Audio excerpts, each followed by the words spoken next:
World leaders engage in talks over tensions in Ukraine. During a meeting with the new German leader, President Joe Biden warned of severe economic sanctions on Russia if it invades Ukraine. President Vladimir Putin, meanwhile, held talks with his French counterpart and warned of military conflict if Ukraine joins NATO. Yoon Jung-min reports.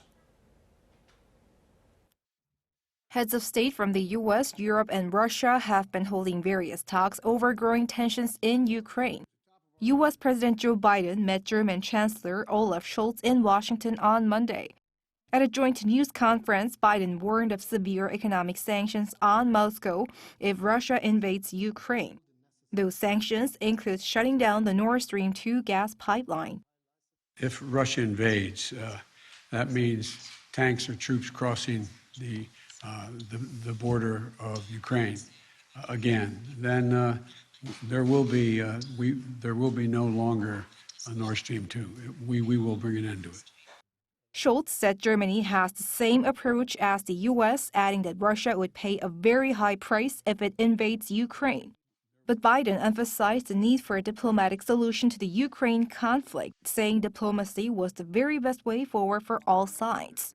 Their meeting comes as Germany announced it would send up to 350 more troops to Lithuania.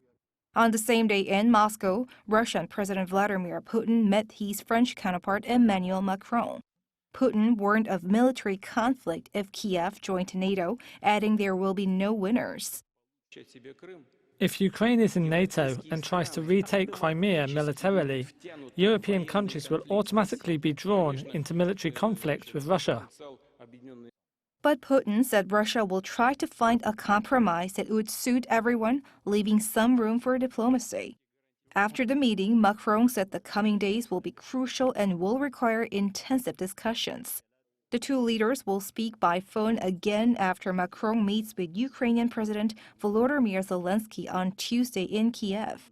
Meanwhile, German Chancellor Olaf Scholz is set to meet the Russian and Ukrainian presidents each in Moscow and Kiev next week, while the British Foreign and Defense Secretaries are likely to visit Moscow at the end of this week for talks over Ukraine. Yoon Jung-min, Arirang News.